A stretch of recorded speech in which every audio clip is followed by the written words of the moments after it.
So the next presentation is from Viktoria Savatorova, Ethan Dyer, Patryk, Kustra, and Connor Carlson from Central Connecticut State University and the title is From Cork Pop to Coasting, Modeling the Water Rocket Launch.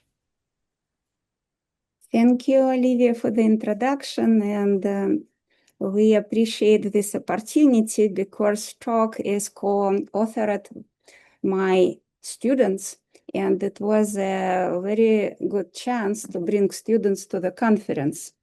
It is much harder if it would be in person. So we would like to present you a project which started as an outreach activity for high school students, and my co-presenters here, they are mechanical engineering undergraduate students from CCSU.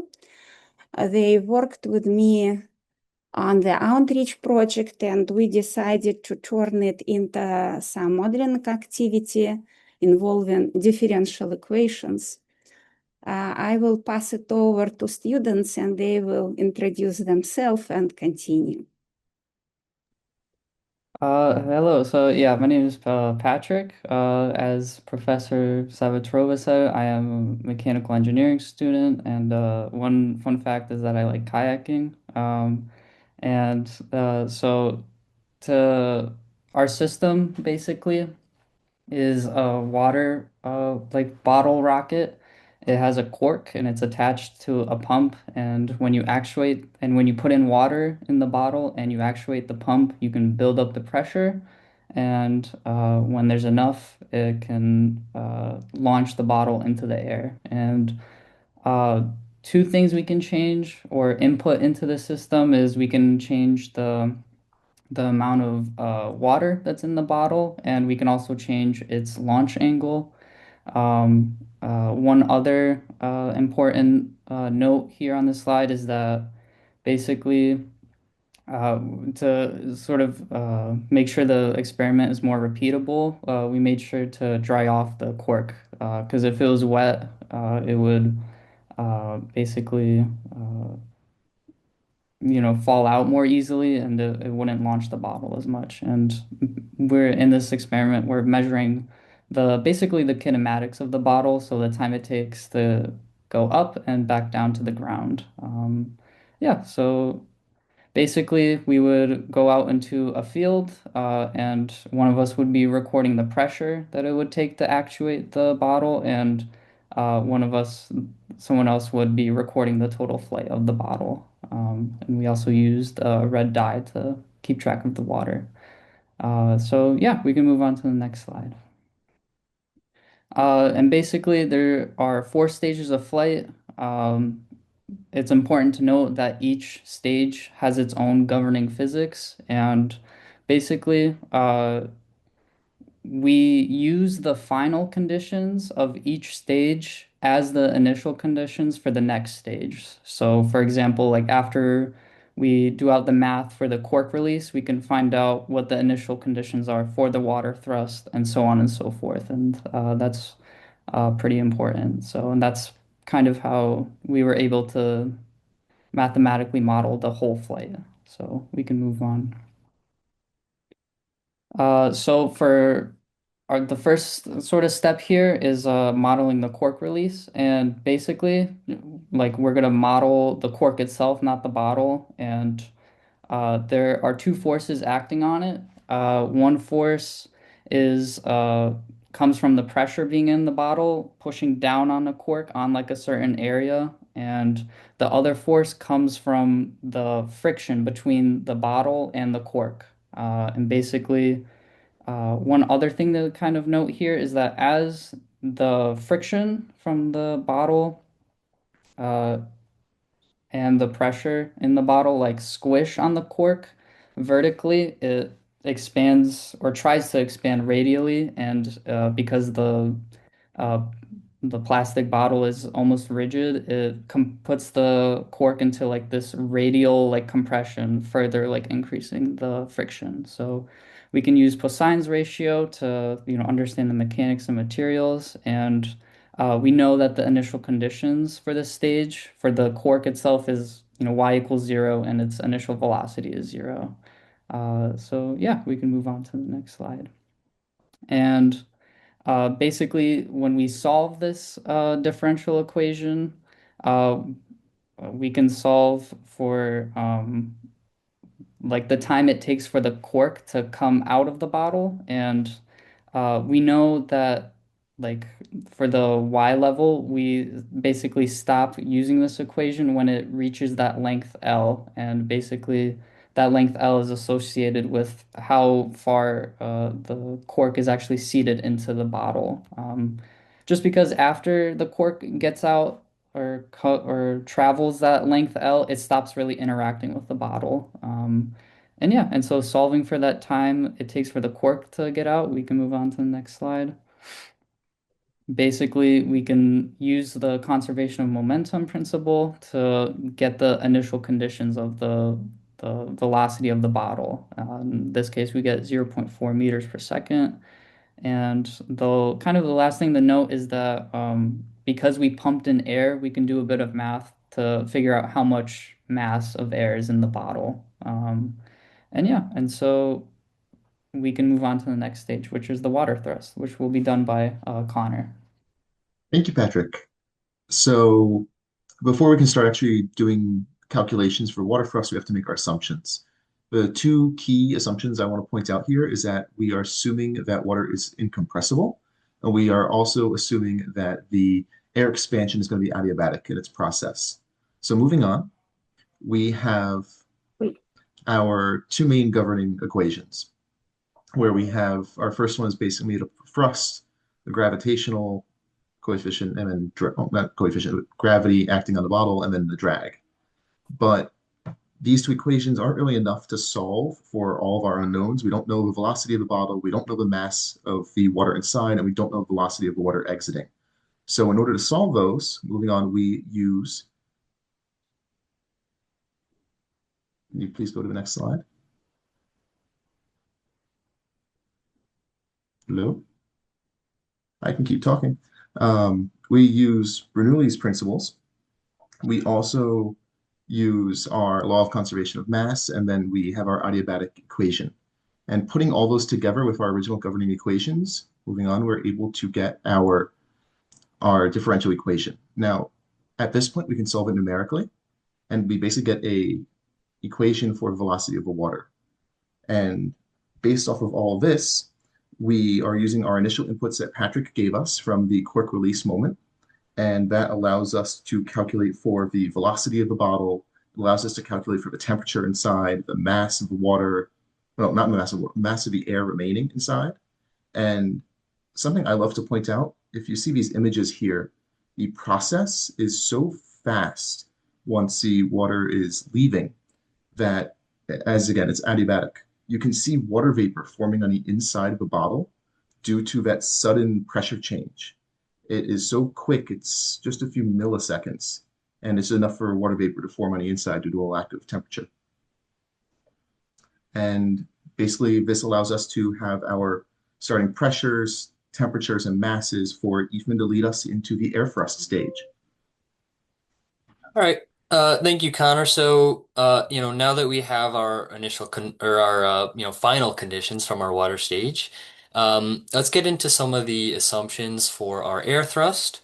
So number one, we gotta assume, for this stage to begin, there's no more water in our system. The mass of the water has reached zero. We also need to assume that the pressure inside, so PA as shown on the diagram, is going to be, exceed the ambient pressure. This is going to be our driving force. Without this, there's no thrust whatsoever. So, thirdly, we also need to assume that the air inside the bottle is going to behave as an ideal gas. It's also being treated as isentropic, so we're not accounting for any, residual losses, no friction, anything like that. And we also have to assume that the flow out through the bottleneck is going to be quasi-steady. So looking at our governing equation here, as I mentioned, our pressure difference is going to be our driving force here. We've added that as a thrust component into our Newton's second law. And again, our goal for this is basically to solve for our velocity with respect to time, along with our height at the end of this. In order to do so, we're going to need a couple parameters. So we need our exit velocity, our exit density, and our exit pressure. So let's move on to the next one to, begin getting those. So using Bernoulli's enthalpy equation for compressible flows, along with a equation for adiabatic expansion, we're able to reach expressions for most of our exit parameters. So as you can see here, we have our exit velocity along with our density. And a couple other things, so our pressure our internal pressure and our time with initial conditions. So let's move on to the next one to start putting it together. So here again we have our initial conditions, thanks to Connor. We're sort of putting it together, and as you can see, we have most of what we need. We have our exit density, we have our exit velocity, temperature, and internal pressure, but we are still missing something very critical. And what that is our exit pressure, pressure at the nozzle.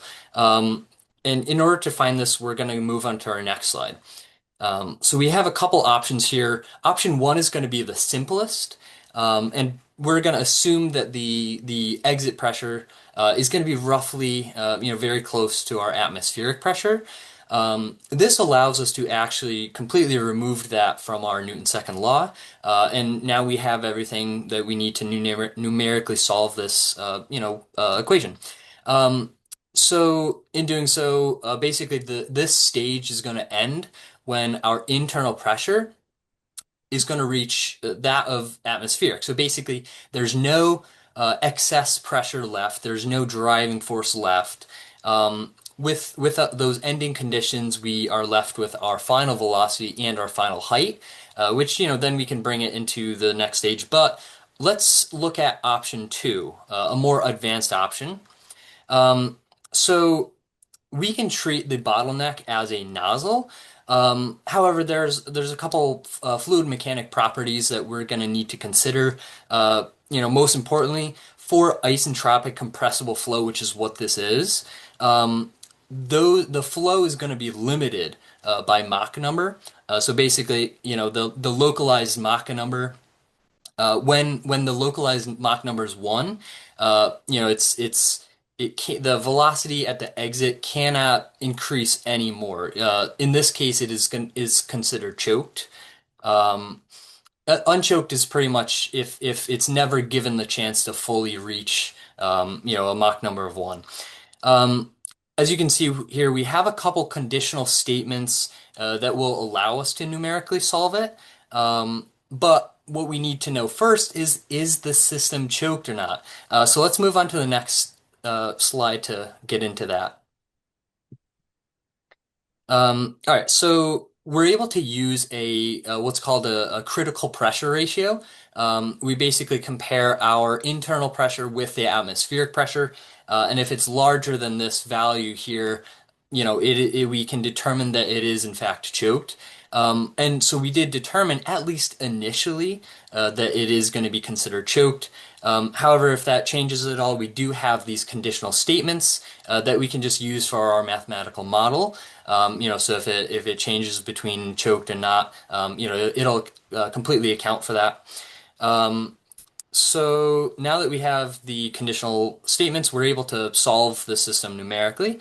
Again, just going to emphasize exactly what I said before. We're going to end this stage. So our ending conditions are going to be when our internal pressure reaches that of our atmospheric pressure. And from that, we carry on our final velocity and our height to our ballistic stage.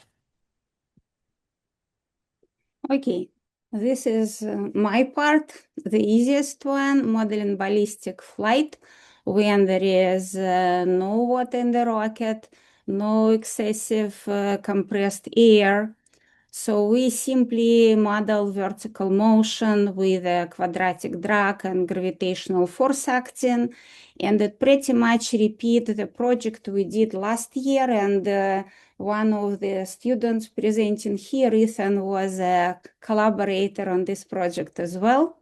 So the good news is this stage of the flight have simple equations that can be solved analytically, and we can consider upward flight, and based on the condition that velocity at the highest point becomes equal to 0, we can obtain time of this upward motion and the maximum altitude.